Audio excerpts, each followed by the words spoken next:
The regal romance of King Frederik and Queen Mary, the reigning monarchs of Denmark, is a love story that traces its origins back to far more modest circumstances, blossoming in an unexpected corner of the world. Their relationship started in a most unassuming setting, a local pub situated in the bustling Darling Harbour of Sydney, Australia. It was during the 2000 Sydney Olympics that then Prince Frederik found himself in the lively atmosphere of Sydney's Slip-In. There, amidst the casual revellers, he encountered Mary Donaldson, a 28-year-old advertising executive hailing from Tasmania. Frederik, opting for simplicity, introduced himself merely as Fred to Mary, striking up a conversation that would mark the beginning of their future together. Mary reminisced in a 2005 interview about their initial meeting, saying, "Something clicked." She elaborated that their connection wasn't marked by grand gestures or dramatic displays, like fireworks lighting up the sky, but rather, it was the thrill of a budding excitement that she felt that night, an excitement that hinted at the promise of something more. This initial spark between them ignited a discreet and passionate long-distance relationship. As their love grew deeper, Mary made the significant decision to move to Denmark by 2003. The move came after Queen Margrethe expressed her approval, giving her consent for the couple to get engaged. This pivotal moment paved the way for their splendid royal wedding, which took place in May 2004 in Copenhagen. The ceremony was not just a union of hearts, but also an event that welcomed Mary into one of the world's oldest monarchies. Reflecting on her life's unexpected journey, Mary shared that she never aspired to royal life as a young girl. "I don't recall wishing that one day I would be a princess," she said. Instead, her childhood dreams were more down to earth, as she once hoped to pursue a career as a veterinarian. Her story is a testament to the unpredictable twists of fate that life can bring, leading her from a tranquil Tasmanian life to the grandeur of Danish royalty. After serving as Crown Princess of Denmark for nearly 2 decades, Mary has ascended to the role of Queen Consort. This transition followed Queen Margrethe's announcement during her New Year's address on December 31, 2023, where she revealed her decision to abdicate the throne in January. Her abdication brought Frederik and Mary to the forefront as the new King and Queen of Denmark. Queen Margrethe, aged 83 at the time, cited her health concerns as the primary reason for her decision to step down.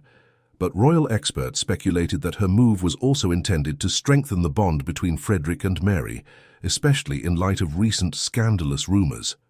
In November 2023, the royal couple faced a turbulent period when Spanish media outlets released photographs of then Prince Frederik in the company of philanthropist, model and television personality Genevieve Casanova during a personal visit to Madrid in October 2023.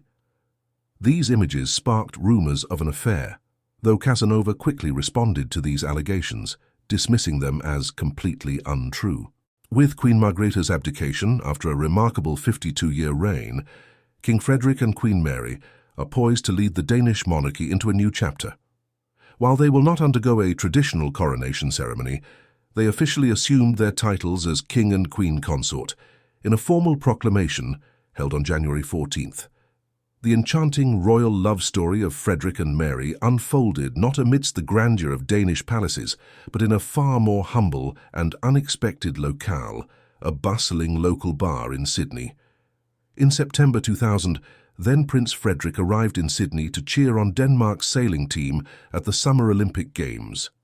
During his visit, the 32-year-old royal decided to explore the vibrant nightlife of Sydney and venture it into the Slip-In, a popular pub located in the scenic area of Darling Harbour. It was here that fate orchestrated a chance encounter between Frederik and Mary Donaldson, a 28-year-old advertising executive originally from Tasmania. Their meeting was serendipitous. Frederik introduced himself simply as Fred, leaving his royal identity undisclosed. The pair instantly connected, enjoying a conversation that flowed effortlessly. Mary was unaware of Frederik's true identity at first, a detail that added a layer of simplicity and authenticity to their initial interactions. In a 2003 interview with 60 Minutes Australia, Mary recounted the intriguing revelation of Frederik's royal status. "The first time that we met or shook hands, I did not know he was the Crown Prince of Denmark," she said.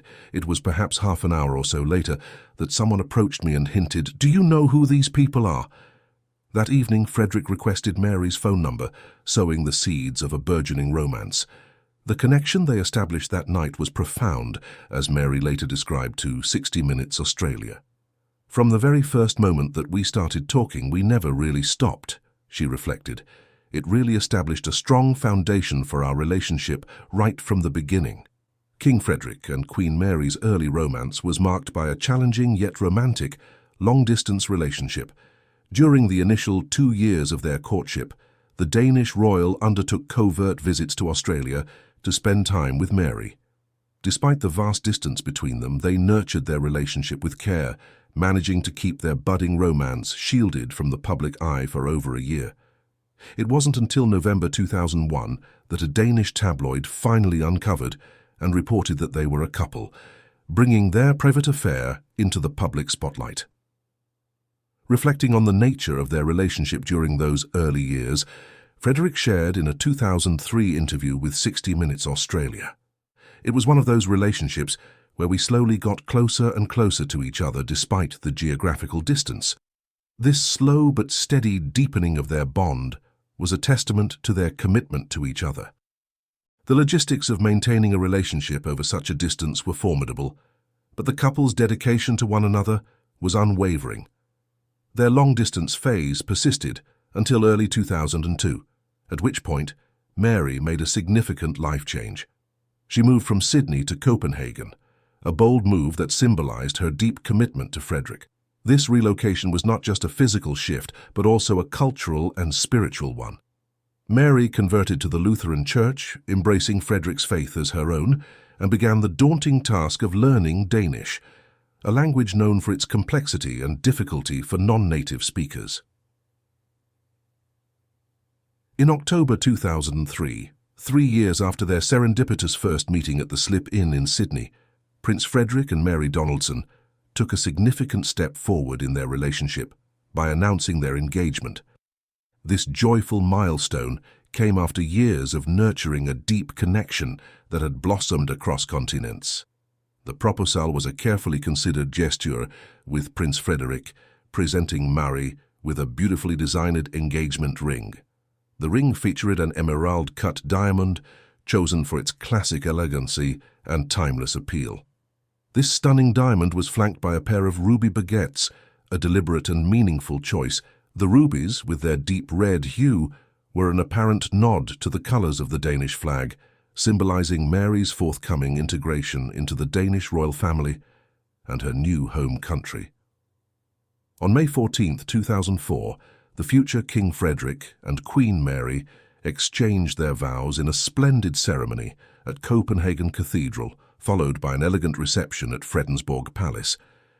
This significant day not only marked the union of the couple, but also celebrated the joining of cultures, as seen through the details of the wedding. For this momentous occasion, Mary chose to wear a stunning long-sleeve ball gown designed by Uffe Frank, a noted Danish designer. The gown was a masterpiece of bridal fashion, combining traditional elegance with contemporary style, making Mary the epitome of royal grace and beauty. Accompanying the gown, Mary wore a historically significant veil, first worn by Crown Princess Margareta of Sweden in 1905, linking her to a long lineage of royal brides. Adding to the regality of her attire, Mary was adorned with a tiara, a gift from her new in-laws, Queen Margrethe and Prince Henrik. This tiara was not just a piece of jewelry, but a symbol of welcome and acceptance into the Danish royal family, according to a feature by Vogue Australia. Mary's bridal look also incorporated elements of her personal history, deeply connecting her past with her present. She carried a bouquet, richly adorned with eucalyptus, a nod to her Australian roots, adding a personal and poignant touch to her wedding ensemble. In a tribute to her late mother, who passed away in 1997 from complications following heart surgery, Mary had her mother's engagement ring delicately sewn into her wedding dress. This act of love and remembrance served as a way to have her mother close during one of the most significant moments of her life. During the wedding, Prince Frederik made a heartfelt promise in his speech, declaring, "I love her, and I will protect her with all my heart." His words echoed the deep commitment and affection he held for Mary, encapsulating the emotional depth of their relationship on this celebratory day. King Frederik and Queen Mary are the proud parents of 4 children, Prince Christian, Princess Isabella, and the twins, Prince Vincent and Princess Josephine. Their family life, though bustling, balances royal duties with personal moments shared together. Their first child, Prince Christian, was born on October 15, 2005.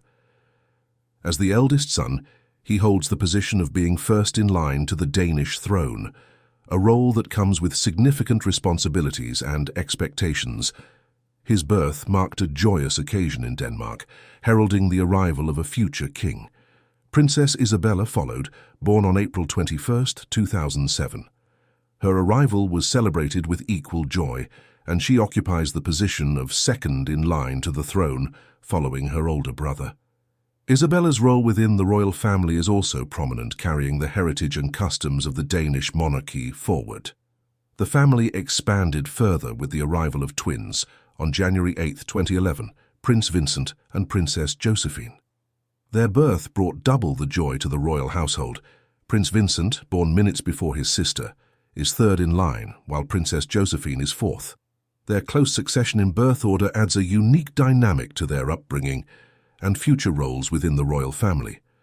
Despite the demands of parenting 4 children and fulfilling their royal duties, King Frederik and Queen Mary have maintained a strong bond as a couple. They continue to cherish their time together, whether in the context of their family or during rare moments alone. Queen Mary expressed her perspective on family life in a 2008 interview with Berlingske Tidende, emphasizing the value of time spent together. She noted, "Time becomes more precious when you have children," and elaborated that being with the children doesn't mean losing each other, but rather it transforms how they connect and interact. "It's not like you lose each other because you are with the children. It's just a different way to be together, and that's some of the best part of it all," she said. This philosophy highlights their approach to balancing their royal roles with personal life, fostering a nurturing environment for their children while strengthening their marital bond. Frederik and Mary's initial encounter at a Sydney bar seemed like a chance meeting, yet Mary later shared an intriguing prelude to this fateful event that suggested her royal destiny might have been foretold. During an outing at a flea market in Sydney, prior to meeting the future king, Mary's curiosity was piqued by a tarot card reader. Deciding to explore this whim, she approached the soothsayer who offered to read her future through the cards. As the fortune teller shuffled and laid out the tarot cards, a surprising prediction unfolded. Mary was told that she would soon meet a man from abroad, her fame would significantly increase, and she would eventually move to Europe.